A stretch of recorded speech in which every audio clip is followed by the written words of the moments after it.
اور آج اس کی شکل کیا ہے۔ تو ریاض عاجز کے بارے میں آپ کو بتا دوں کہ ریاض عاجز صاحب ہمارے سینئر صحافی مختلف اخبارات ٹی وی چینل میں ہیں۔ ریاض عاجز کو یہ اعزاز حاصل ہے کہ انہوں نے جو شعبہ صحافت کے حوالے سے دیگر تو انہوں نے کام کیا، لیکن شعبہ صحافت میں انہوں نے جتنی ڈاکومنٹری بنائی ہے اپنے شعبہ صحافت میں، میرے خیال سے ہمارے کسی دوست صحافی کو یہ اعزاز حاصل نہیں ہے۔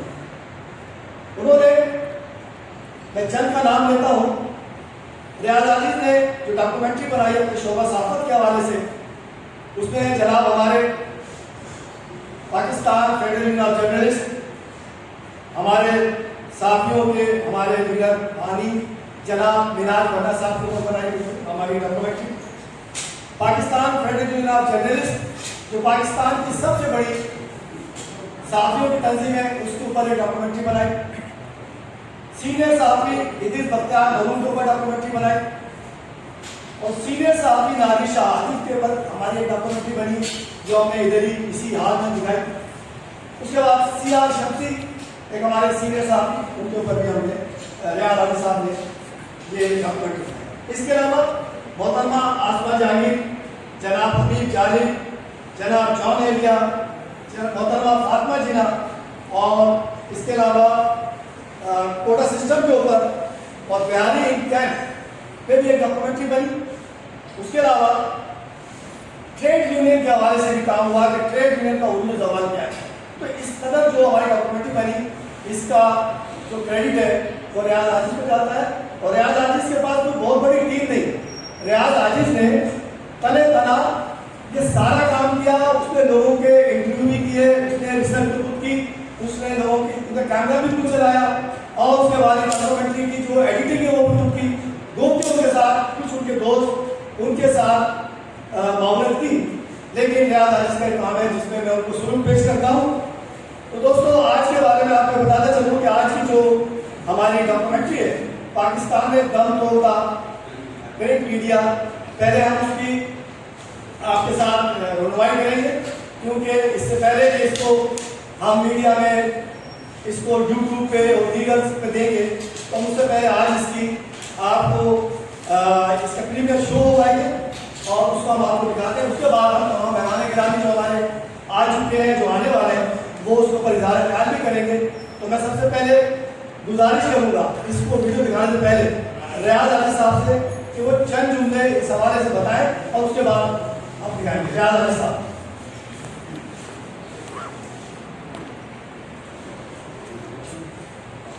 شکریہ شاہد غزالی صاحب اور تمام یہاں پہ لوگ یہاں پہ موجود ہیں، جو لوگ یہاں پہ موجود ہیں ان کا بھی شکریہ دستاویزی فلم دیکھنے کے لیے۔ شاہد غزالی صاحب نے اتنا سب کچھ بتا دیا، کچھ ایکسٹرا آرڈینری میرے بارے میں بتا دیا آپ لوگوں کو، شاید اس کا میں اس تک پہنچنے کا متعمل بھی نہیں ہوں اس مقام تک، لیکن انہوں نے پہنچا دیا ہے، ان کا بہت شکریہ۔ آپ لوگ یہاں تشریف لائے، آپ کا شکریہ، اور انشاءاللہ یہ ڈاکومنٹری فلم دیکھیے آپ، اس کے بعد اس کے بارے میں جو بھی آپ کی رائے ہو، میں اس ڈاکومنٹری کو جب یوٹیوب پہ ڈالوں گا تو میں لنک اپنے سارے دوستوں کو بھیج دوں گا، تو اس میں جو بھی آپ کے تاثرات ہوں ضرور دیجیے گا۔ یہاں دیکھنے کے بعد جو تاثرات ہوں وہ تو آپ مشافہ مجھے دے سکتے ہیں۔ آپ لوگوں کی آمد کا بہت شکریہ۔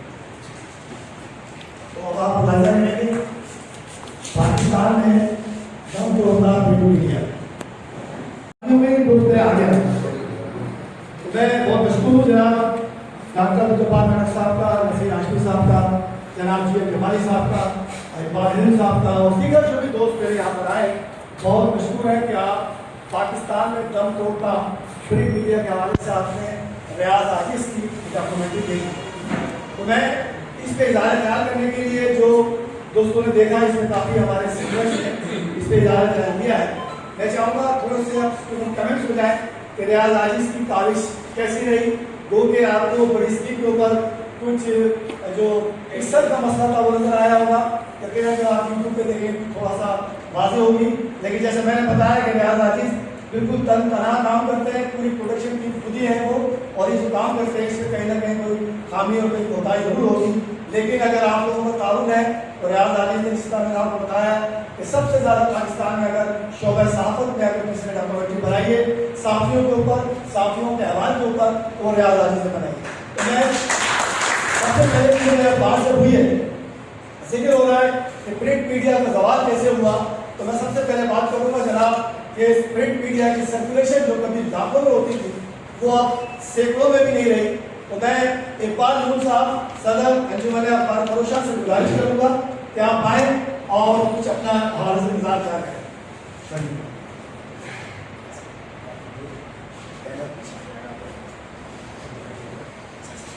السلام علیکم ورحمۃ اللہ وبرکاتہ.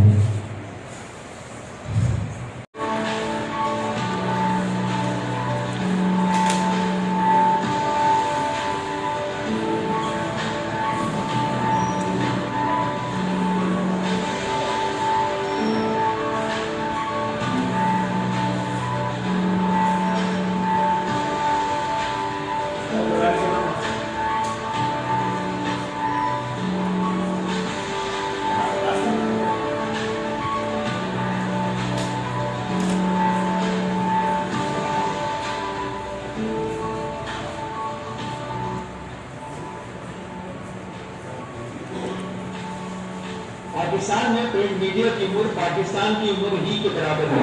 ادھر 1947 میں تقسیم ہند کے بعد انڈیا سے چھپنے والے کچھ اخبارات پاکستان سے چھپنا شروع ہوئے، لیکن پاکستان میں انگریزی صحافت کا آغاز روزنامہ ڈان کی اشاعت سے ہوا، جس کے بانی خود قائد اعظم محمد علی جناح تھے.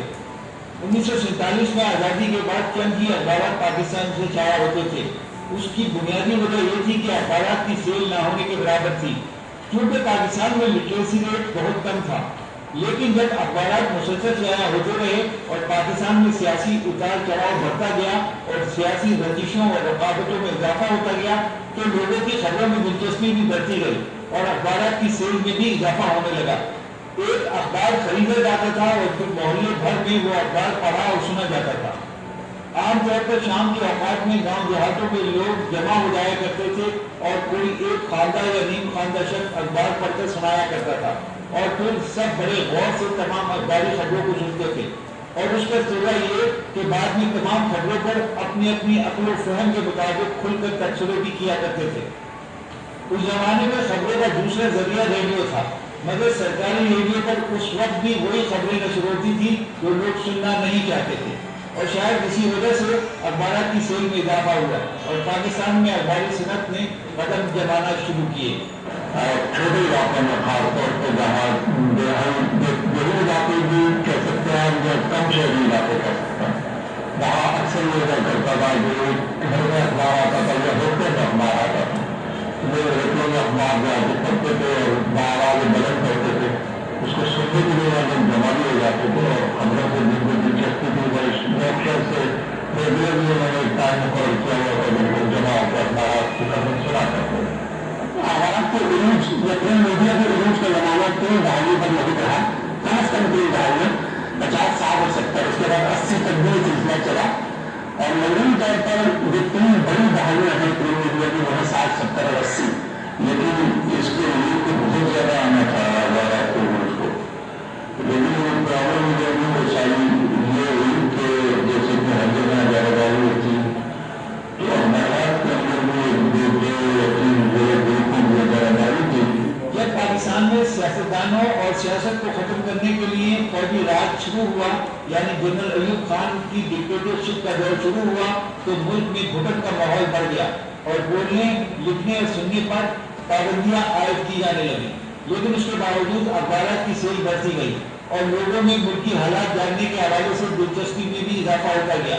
جنرل ایوب خان کے دور میں آزاد صحافت پر پابندیاں لگی اور کچھ صحافیوں کو پابند سلاسل بھی کیا گیا. اخبارات جتنی آزادی سے کام نہیں کرتے رہے، لیکن بندشوں کے باوجود بھی یہ کہ صحافت میں کچھ نہ کچھ ہوتا ہے. آگے میں 68 میں ایوب خان کے خلاف تحریک تھی تو اس میں اخبارات کی سیل جو ہے وہ خاصی بڑی. یوں وقت گزرتا گیا اور پاکستان میں شائع ہونے والے اردو زبان کے اخبارات عوام پر اپنی گرفت مضبوط کرتے چلے گئے اور ان میں سے کچھ اخبارات عوام میں بہت زیادہ مقبول ہوتے گئے. ابتدا تو دیکھیں کراچی سے شہر میں علم روزانہ جنتا انجام تھا جو انجام بعد میں نہ چل سکا. لاہور میں مدار وقت تھا جس کا اپنا ایک بہت بڑا مقام تھا. کراچی سے انگریزی اخبارات میں نام نکلا کرتا تھا جو کہ قائد اعظم کی پیدائش کا اخبار نکالا گیا تھا. اس کا انگریزی حلقوں میں بہرحال سرکولیشن اب بھی ہے, پڑھا جاتا ہے, اس سے بہت پاپولر تھا. اخبارات کی اشاعت بڑھنے کے ساتھ ساتھ ملک میں کچھ ڈائجسٹو اور رسائل بھی شائع ہونے شروع ہوئے. تاہم رسائل کے مقابلے میں ڈائجسٹو نے نہ صرف عوام میں بہت زیادہ مقبولیت حاصل کی بلکہ عوام میں پڑھنے کے شوق کو بھی بڑھایا. اسی لیے تو ڈائجسٹو تو لاکھوں کی تعداد میں شائع ہونا اور فروخت ہونا شروع ہو گئی. پاکستان میں ڈائجسٹو کی اشاعت کے حوالے سے ایک وقت ایسا بھی آیا کہ بعض لوگ ڈائجسٹو کے نئے شمارے کی اشاعت کا بے تابی سے انتظار کرتے ہوئے دکھائی دیتے تھے. جن میں ڈائجسٹ خاص طور پر ڈائجسٹ کا بڑا کنٹریبیوشن یہ ہے کہ اس میں لوگوں کو پڑھنے کا شوق ان لوگوں نے پیدا کیا. ڈائجسٹوں کے ذریعے دنیا بھر کا عدد لوگوں کو پڑھنے کو ملا بہت آسانی سے. تراجم بہت ہوئے مختلف زبانوں سے, یورپ کی کئی زبانوں سے, انگریزی سے تو خیر ہوتا ہی تھا. لیکن 70 سے ڈائجسٹوں کا دور شروع ہوتا ہے میرے خیال سے. اس سے پہلے بھی چھپا کرتے تھے لیکن اونچ کا جو زمانہ ہے وہ 70 سے شروع ہوتا ہے اور یہ بھی میرا خیال ہے 80 کے اینڈ تک چلا اور خاصا اونچ پہ چلا. بعض ڈائجسٹ کئی دفعہ چھپے, بعض ڈائجسٹ جو ہے جیسے سبن ڈائجسٹ آئے ڈلیوری ہے بعض دفعہ اپنے میٹر کی وجہ سے اپنے معیار کو برقرار رکھنے کے لیے کہ مواد اس کا ڈیلے ہوتا تھا, ایڈیٹنگ ہوتی تھی یا اس کو بیسٹ کیا جاتا تھا. تو اس کا لوگ انتظار کیا کرتے تھے. تو پڑھنے کے رجحان کی بات کر رہا ہوں کہ وہ لوگ کتنے سال ہو گئے تھے صرف ڈائجسٹ چیز میں ہم لوگ دیکھ رہے تھے اور کوئی رہتے تھے تو دکھتے تھے اور یہ سرکولیشن بھائی جان کے لاکھوں پہنچ چکی تھی. لیکن لوگوں زیادہ ہے بھی تو اس شمار کا بات میں نہیں.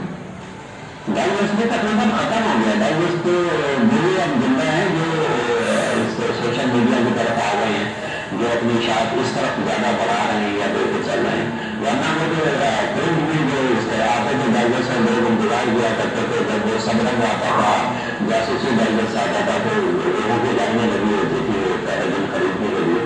اب وہ صورت حال کہاں ہے؟ اب تو ڈائجسٹ بھی نہ ہونے کے برابر ہے. وہ سارے ادارے جو تھے ڈائجسٹ ہو گئے وہ بھی تقریباً بند ہو گئے. ان کے جو ایڈیٹر تھے, ان کے جو دکھاوی تھے, ان کی حالات دیکھیں آج بہت خراب ہے. اور بھی اسی طرح کچھ بہت کم ہو گئے, بہت کم ہو گئے. ورنہ ڈائجسٹ ہمارے گھر میں بھر بھر کے اس کا نمبر جاتی تھی, اب کوئی ایسا وہ نہیں لگتا.